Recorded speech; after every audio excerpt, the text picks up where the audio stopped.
It didn't take him long to reach his destination. He looked out and saw a huge dome outside. The driver turned back and said, "This is the Rose's Drama House." Jun-won nodded and paid the guy before getting out. He looked at the huge dome and looked around. It was his first time in the inner part of the city and he could see every single car was a luxury car worth hundreds of thousands. Every person wore extremely fancy clothing, and he looked down at his own simple shirt and jeans. Up to date OVLS on O, V, L, bin, dot, CM. He shrugged it off and looked at the Rose's Drama House once again. The ticket counter was closed and the entrance was pretty deserted. He took out his phone and called the boss of the place once again. "Yes, did you arrive? I'm right outside of the dome. How do I get in?" "Wait for a minute, I'll send someone to bring you in." And cut the call. Jun-won waited for a few minutes before one of the doors opened and a young man around his age walked out. He came towards him and asked, "Are you Jun-won?" Jun-won nodded and the man turned around before walking back in while asking him to follow. Jun-won followed the guy as both entered the building. He looked around as they both walked into the long corridors which were obviously in a circle shape. They went through various doors leading to the seats and so he asked, "How many seats does this place hold?" The guy in front of him looked back and replied, "Around 3,000 people." Jun-won nodded and was amazed at how big this place was. He would easily be lost if left alone. They finally reached the end of the circular corridor and the guy opened two big doors into another corridor, but this one was straight. There were many people in this corridor, roaming around different rooms while holding papers, costumes, props, and many other stuff. He knew seeing this that they were preparing for the performance coming Sunday. It was Thursday and the drama house needed to get things done quickly if they wanted a full rehearsal with all props and costumes on. He tried to peek into a few rooms and saw people either practicing or making stuff. Everything was organized and quick. This formed a good impression of the place. After walking for another few minutes they went through another pair of doors and this time everything was silent. There were only a handful of rooms this time with no people in the corridor. The guy stopped before the door which had manager on it and knocked. Jun-won heard the same voice he heard through the phone from the other side. "Who is it?" "Boss, it's me. I brought the guy you asked me to pick up." "All right, then you can leave and continue with your work. Jun-won, come in." The guy gave a last nod towards Jun-won and walked away. Jun-won twisted the doorknob and walked in. He walked into a comfy-looking room as he noticed a big couch on the side, a few stands filled with various awards and pictures of people. He then looked at the woman behind a desk filled with papers. The woman looked like she was in her early 30s and was diligently looking through the papers. She looked up and noticed him. Taking out her reading glasses, she beckoned him to sit in front of her. Jun-won followed and sat across from her. He looked at the pretty woman who carried herself extremely well. You look very plain than I thought." She blurted out a comment. Jun-won raised his eyebrow at her choice of first words. Normal people would say hi and introduce themselves, but she told him he looked plain. His face went deadpan as he responded, "I'm sorry that I committed such a heinous crime by looking plain." The woman noticed his sarcastic comments but ignored them and introduced herself. "Well, my name is San-min. I'm the owner of Rose's Drama House. Kim Jun-won, a normal university student." San-min nodded and said, "Nice, I like straightforward people. Well, Do-won told me everything about you which he probably figured out yesterday, and told me to help you. He actually showed me a video they recorded of your audition and I can see why you didn't get selected." Jun-won raised an eyebrow after hearing her. He didn't know there was a recorded version of his audition. He wanted that recording. He decided to ask Hee-young for it after this talk was done. "The problems you are facing are relatively common among theater actors. After all, not everyone can instantly shift from one medium to another even though the work is the same in both fields. How can you help me solve my problems?" Jun-won asked before she could continue. San-min laughed a little when she heard him and replied, "Don't be in a hurry. It's not a one-day process. It might take the entire 2 months you have in your hands to get through this hurdle. So don't be in a hurry, I helped a few stars with this and I know my stuff." Making Jun-won nod. The person in front of him was an expert and known for running one of the biggest drama houses. Why would she try to trick a university kid who has nothing? "All right, I'll run you down on how this drama house works. We perform almost every Sunday unless something comes up. We have around 30 actors working for us and also students like you who come to gain some knowledge. Every Tuesday or Wednesday we will perform an audition for the roles in the Sunday performance. No role is fixed for one person and anyone can try out. If they pass the directors, which is my requirement, they get the role. That's how it works here. You missed this week's audition and can't perform, so just observe our practice sessions and get to know the people here. Ask them doubts if you have any and they will do their best to answer them. Now this isn't a school where we will spill out the answer for your problem. It's your job to find out the answer on your own. If you don't then there is no meaning to it, you won't progress and mature better if you can't do even this." Jun-won nodded as he took in the information she gave in. He thought things would be simple. He comes here, she tells the answer to his problem, he practices in the dramas for a while and goes to Do-won for an audition. But clearly, the other party didn't have the same thoughts in mind. But this wasn't that bad for him either, as what she said was right. It was better for him to learn on his own and make the changes himself. He could ask the other people in the place to correct his mistakes if he did any. But the first thing he needed to do was figure out what his problems were by either getting his audition recording or asking other people what the common problems actors make when they change from theater to movie. So he nodded and replied, "Got it." San-min smiled when she heard him and said, "That's wonderful. Now let's continue. The next thing is about your remuneration. We generally give the new actors or part-timers who want to learn and act the same amount, that is 18K if they are acting in a drama. But if they don't act in the drama that weekend then it's only 8K. Your joining date is today and there are only 3 days left. So I'll transfer you 4K if on Sunday if you work and learn these 3 days. Does that sound good?" Jun-won nodded and felt good about the pay. In his calculations, he only imagined 15K a week but here they gave 18K which was more than he originally planned out. But he wasn't going to complain about more money. He needed more to remain less stressed. "Fantastic, now even though this is very late and I know a lot about your activities. Tell me about yourself and your acting." She placed both her hands on the table and asked. He relaxed a little when she heard her question and replied, "Nothing much out of the ordinary except my acting. I come from a non-acting or any kinds of entertainment background and so acting is my passion and I'm going to pursue it as long as I can." I think highly of myself and my acting skills, so you shouldn't be surprised if you see me as arrogant. He explained briefly about his mentality. Sanmin smiled when she heard his confidence and how he carried himself. She laughed a little and said, that is great. Every actor needs to have pride, and by the looks of it, you have way more than enough. Let's hope you won't have another setback than this one. And stretched her hand out for a handshake.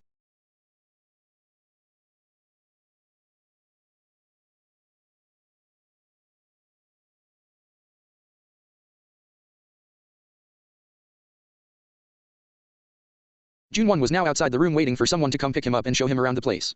The meeting with Sanmin was done and everything was set for the next 2 months. He took out his phone and sent a text to Hee-young asking about the recording. As soon as he sent the message, he got a reply from her. As always, she completely ignored his text and asked about how the drama house was and if he needed her to be there. He immediately denied her help and asked for the recording again. She agreed and sent the recording. He clicked on the video and saw him standing on the stage. It was only a 30 minutes video and he decided to watch it later when he went back home. The timings of the drama house was only until 6 in the evening, but Sanmin told him that the drama house would be open till 10 because people were practicing and doing other stuff. Hearing the door open, he pocketed the phone and noticed it was the same guy who picked him up earlier. The guy waved his hand and Junwon walked up to him. The boss asked me to show you the place, shall we get going? And Junwon nodded. The guy turned around and they were back into the busy corridor. The guy immediately started pointing at rooms and mentioning what their purpose was. There were a total of 5 rooms on both sides of the corridor. The first 3 rooms on the left were there for people to practice. All 3 of the doors were closed and Junwon could hear people practicing lines from the other side. The other 2 rooms on the left were for changing and rest. 1 room for each gender. Both the rooms looked spacious when he peeked in, with people either sleeping or using their phones. Then were the rooms on the right. The 2 rooms near the huge door they came out of were used for making props and costumes. The rooms were filled with various equipment like sewing machines and wood. He saw some people working on props for the performance and making clothes. He felt nostalgic seeing this and thought about the days he had to do these kinds of tasks for their performance. They filled the room next to those with computers and machines used during the performance. This was like the control center, where they could see the stage from different angles and turn on the spotlight with music at the correct times. The last room had 2 doors and was actually backstage. It was big and had a huge mirror to check on the dress and makeup before they got up on stage. After checking that, the guy told that most of the crops were kept behind the building in a huge warehouse they managed. He then took him to the front where it was the main entrance for the audience and entered. Junwon was surprised to see the stage and how the theater looked. The theater was massive and had a huge stage at the front. He looked back and saw stages above and looked like they had to climb stairs outside to get in those seats. After coming out of the theater, he turned towards Junwon and said, well, that's the tour of the entire drama house. So what did the boss ask you to do after this? She asked me to help out any way I can. So you got any work which needs an extra pair of hands? He asked back. He didn't know anyone in this place, even the guy in front of him did not introduce himself yet. The guy thought for a second and replied, well, I heard the people in the costume room were short in hands. Do you know how to use a sewing machine and make costumes? Junwon didn't know how to use the sewing machine, but he knew how to sew. So he replied, I don't know how to use a sewing machine, but I do know how to sew using a regular thread and needle. I have some experience in making costumes. Well, I guess that would be good enough. I'm sure they have needles and thread. Let's go, I'll introduce you to the person in charge there. He waved his hands and asked him to flow once again. They reached the costume room and got in. Junwon immediately noticed 4 people rigorously working on costumes. No one turned to check who it was that walked in and the guy said, Pak-shin, I heard you could use a few hands. Here is the new guy. The boss told him to help around till next week's auditions and he said he knows how to make costumes using needle and thread. As soon as he called out, everyone turned towards the door and looked at him. There were 2 men and 2 women in the room. The one who responded was a man who sat in front of a sewing machine to the far left of the room with various pieces of cloth next to him. You know how to sew? He directly asked Junwon. Junwon nodded, and the guy pointed at one of the drawers to his left side and said, there should be needles and thread in the first drawer. Take them and come here. As soon as he gave orders, he turned back and continued to work. The others followed him and the guy who showed him around patted his shoulders before turning around and walking out of the room. Junwon looked at the room once again and noticed a huge table spanning across the entire right wall with various dresses on it. The left side of the room had the tables the people worked on and right across from him were enormous wardrobes which contained various supplies needed to make costumes. Junwon shrugged at how messy the room looked with various pieces of clothes on the ground and knew whoever cleaned the place up were legends. Junwon looked to the left and saw a smaller version of the table on the right side. He walked in front of the table and opened the first drawer to see various stuff like glue, threads, scissors, needles, etc. He picked up a needle and white thread before going towards Pak-shin to the left corner. As soon as he walked near, Pak-shin turned around and said, how much experience do you have with needle and thread? Have you ever made clothes before? Junwon nodded and replied, I'm quite good and quick with a needle and thread. I have made quite a few clothes back at home during high school and middle school. Pak-shin nodded before pointing at the large table at the right side of the room and said, see the clothes there, many of the shirts do not have pockets still stitched onto them. The pockets are cut and placed neatly on the places they need to be stitched, so just take a thread from the same drawer you got these from and get to work. After stitching one pocket, bring it to me so I can check it once. He turned around after giving orders and continued to work. Junwon nodded and made his way to the massive table. As he stood in front of it, he checked all the various clothes and saw most of them had an ancient Rome theme. He picked a shirt that was white and saw that the pocket was on the left side of the chest. Junwon looked around and saw an empty desk beside one of the workers in the other corner from where Pak-shin sat. He took a seat and got to work. He quickly stitched the pocket up neatly within a minute. This was a very simple task for a person who used to make clothes from scratch because their drama group was too poor to buy a complete set of clothes or have them made by experts. After completing it, he went to Pak-shin and showed him the shirt. Pak-shin was a bit surprised by how quickly Junwon completed and grabbed the shirt to see if there were any errors. It was almost like he was hoping to find an error. After looking at the pocket carefully, he nodded and handed the shirt back to Junwon before pointing at the huge wardrobe. Place the shirt over there and continue to pick more clothes to stitch up pockets and stuff. After you are done, place them all in the wardrobe. Fiend up Ted ovals on n/v/elbin. Co/m. Junwon nodded and placed the dress in the wardrobe before picking a couple of dresses that had pockets or collars that needed to be stitched on. He placed them on his workbench and walked to the smaller table and took out a few threads which matched the clothes he took before getting to work. The room went silent with only the machine sound.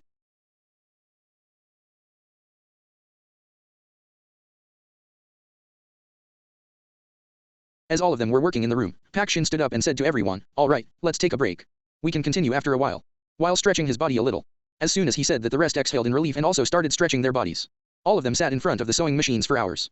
Their bodies were a bit sore. Follow EU stories at n/v/e/lb/in.com. Junwon also stopped working and heard the guy beside him. "Yo, what's your name? We were too busy and forgot to even ask your name." He grinned a little and the others, including Pak Shin, looked at him. "My name is Kim Junwon. I'm a university student at Areos Drama University. I came here to learn about acting and solve a few problems I am facing. Are you all also actors here?" He introduced himself and asked all four of them again.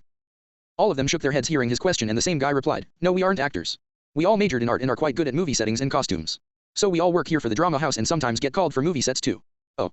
By the way, my name is Jimtae. I'm also a university student but in my last year." Stretching out his hand, and Junwon responded. The guy in front of him was 3 years older than him. He looked rather plain and outgoing, seeing how he was the first to strike a conversation with him. He wore glasses and had a normal haircut. Everything about him screamed normal. As soon as he introduced himself, the rest also followed. "Hello, my name is Du Ryung. I graduated from university last year and am now working here." The one beside Jimtae introduced himself. This one had more personality compared to Jimtae. He had ear piercings and also had more fashion sense. His hair was also a bit stylish but not too much to stand out among the crowd. "My name is Sokyun. I'm also a last year university student." The only girl in the room briefly introduced herself. She had short hair and a more gloomy feeling. She seemed like the quiet one in the group. "Now last but not least, I'm Pak Shin. I'm kind of the leader of this group. So if you have any problems with anything here you can come to me." Pak Shin was a middle-aged man who looked around in his late 20s or early 30s. He clearly had more authority and experience than the others. He also had a blank expression when introducing himself. Junwon nodded with a small smile on his face and nodded towards everyone. After the introductions were done, Jimtae looked at him and said, "Do you want to go out and have something? I'm really hungry." Junwon thought for a second before nodding. He wanted to know more about this drama house and it's best to ask over having some food. Jimtae turned around and asked everyone else, "Does anyone want to come with both of us? We are going to have some snacks across the street." Du Ryung nodded and replied, "Sure, I'll come. It's nice to move around a little. I'll go to the props room next door now so I can't come. If possible, get me a few dumplings, that's enough. I'll pay after you guys come back." Sokyun responded by shaking her head. "You guys go, I'm too tired to come." Pak Shin waved his hand and sat in his seat before taking out a phone.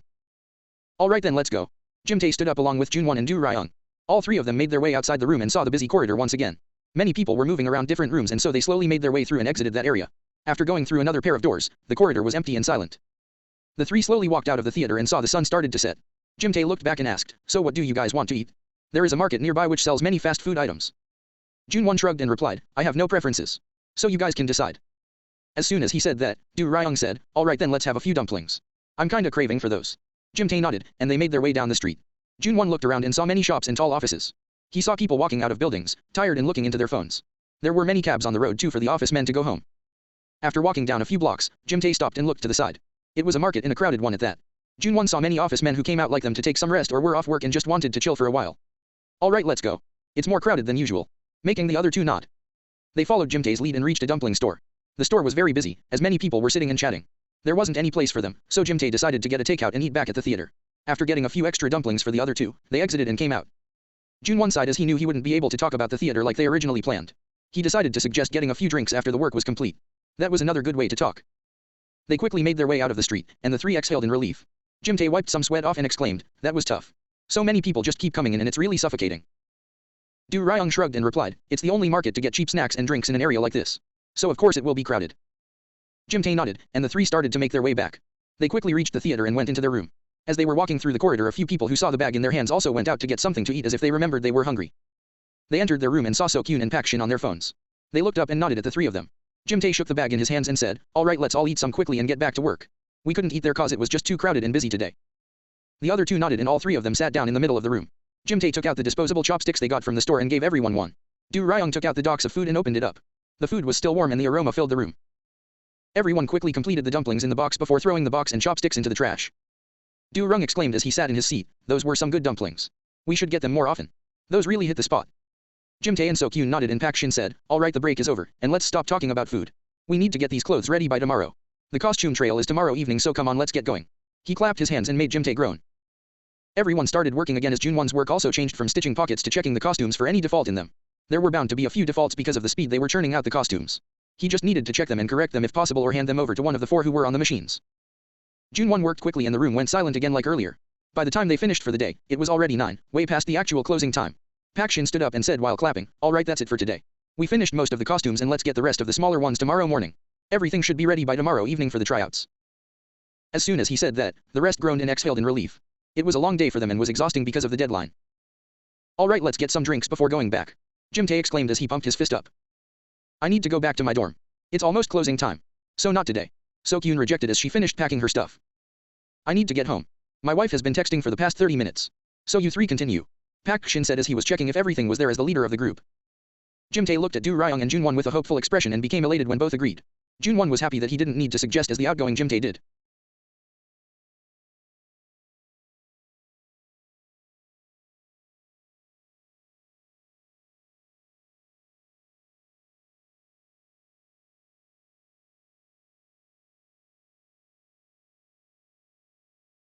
Jun-won looked around the small bar they got into. There weren't many people and unlike his previous experience, most of the people were middle-aged men who were drinking away as if it's the last day of their life while complaining about everything they could. There were only a few people on the dance floor with the DJ playing songs above on a small stage. He looked at the 2 youths in front of him, who were already done with 1 bottle of beer. Jun-won took things at a small pace and only had a few sips. Jim-tae looked at him, then his bottle, and said, "Bro, you need to drink more. Your bottle isn't even halfway done." Jun-won shook his head and replied, "I don't drink much." Do Ryung looked at him and asked, "But why? You should enjoy your life more at this time. You are out of university, you won't get chances like this anymore." He spread his hands and exclaimed. Jun-won heard similar words from another friend and he shook his head. "It's okay. I don't like to drink alcohol that much. Oh, by the way, when did you both start working in the drama house?" He asked his first question of the night. Jim-tae and Do Ryung looked at each other and shrugged before Do Ryung replied, "I have been working for 2 years now and Jim-tae here has been working there for a year." Making Jun-won nod. "Does the work always be this hectic? You guys had no time to even chill except for that break." This time it was Jim-tae who replied, "No, it's not always like this. Most of the time we are quite free and only have small tasks. But those are times when the drama has a more modern vibe to it. Because the theater would rather buy the costume online than let us make it from scratch. It's only because this week's drama is related to the Roman Emperor times that we need to make costumes from scratch, making the workload more. So it's just your bad luck that you came in today." Making Do Ryung nod. Jun-won nodded and heard Jim-tae ask, "Jun-won, why did you start in our department and not the others? You could have helped around in the crops and setting department instead." Jun-won shrugged and replied, "No particular reason. The guy who brought me to your room said you guys were short-handed and asked me if I was good at sewing, so I just said okay. That's all, nothing there to it. A simple coincidence." "Well, you are pretty good at using needles and thread. The way you stitch is so fast and clean too. You should learn how to use a machine too. It would be easier with the help of technology." Jim-tae, who sat beside him the whole day, nodded and suggested. Jun-won shrugged and replied, "Well, it's not like I'll be using the machine every day like you guys. So the needle and thread are enough for now." Making the other 2 nod. "Earlier today you told me that you guys get called into movie sets. How does that happen? What is it like in sets?" Jun-won asked another normal question. "Let me answer, I have been to more movie sets between both of us. Generally, movie production teams come to our drama house for actors to fill the not important roles. When they do, they'll ask for costume or set makers if they need any, and because our drama house is famous, we get many offers." Do Ryung jumped in and replied, "Di's cover updated novels on NOV/E/Lbin.co." He continued, "Movie sets are pretty tense and organized.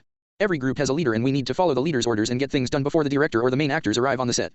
If we aren't done with that task, then the director will shout at his assistant and that assistant will take out that frustration on our leader who takes it out on us." He shrugged helplessly. Jun-won nodded and understood how that feels. "Right, how is the drama house acting scene? Do all the actors in our drama house have experience in a movie set?" Jim-tae was the one to reply this time, "Well, yeah, but only for very small roles. Our drama house isn't particularly known for its actors, so we don't get many offers. Did you come to get exposure and offers? If you did, you should have tried the other 2 drama houses in the inner part of the city. They are more famous than ours for their actors." Jun-won shook his head and said, "No, I really didn't come here for those kinds of reasons. I have a few problems with my acting and need to solve them. So they sent me here to learn under the boss's wing in the theater. Only if I solve this problem of mine, will I get good roles in movies." "Oh, what is that problem of yours?" Jim-tae asked immediately, and Do Ryung also leaned in to hear the answer. Jun-won shook his head and said, "It's nothing very important. I'm a bit uncomfortable to say so." He trailed off and the other 2 understood. "It's alright, man. You don't need to share anything with us. We only met today and of course, you will be uncomfortable sharing anything with us. Come, let's continue drinking."